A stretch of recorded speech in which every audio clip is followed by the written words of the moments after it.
carnage. We just launched the most aggressive economic strike to over 180 countries. Carnage on Wall Street. Markets falling, tumbling. Stocks plunging down, down, down. The NASDAQ's getting crushed. Small caps are getting crushed. This is a shock to the system. It is ugly out there. Worse than worst case scenario. Stocks are getting slashed and burned. $2.5 trillion vaporized.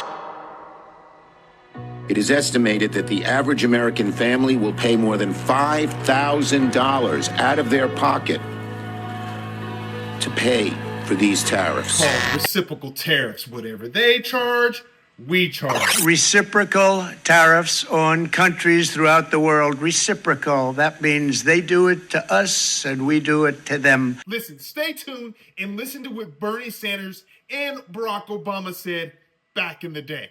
Look, I think the president's doing the right thing. China has been taking advantage of us for two decades. They're stealing our intellectual property, which means stealing our good-paying jobs. How far does China have to go? How much more repression? How big a trade deficit and loss of jobs for the American worker? And how much more dangerous proliferation has to exist before members of this House of Representatives will say, I will not endorse the status quo. The lack of market access, the rip-off of our intellectual property, the transfer of technology, a country... Are you all seeing a trend here? Or do you see the trend? More importantly, does anything sound familiar? They've been saying this for a very long time. And it doesn't matter whether it's Democrat or Republican. I say they, meaning just people.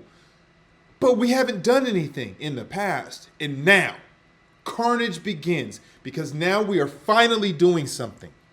That is not willing to play by the rules in any respect in this trade relationship.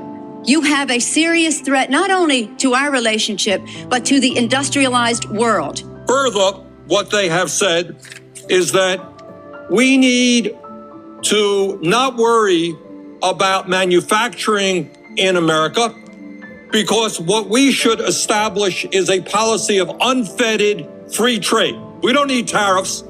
What we need is to allow corporate America the freedom to throw American workers out on the street, people who are making 15, 20, 25 bucks an hour, healthcare, pensions, throw them out on the street because somehow, Madam President, we are going to create wealth in America and good-paying jobs in America as we shut down plants, we move to China, corporations there pay workers 20, 30 cents an hour, and we bring the product back into this country. It's also proper for advanced economies like the United States to insist on reciprocity from nations like China that are no longer solely poor countries, to make sure that they're providing access to their markets and that they stop taking intellectual property and hacking our servers. Now, let's listen to a younger, youthful Donald Trump and what he said about the same state and where we're at today.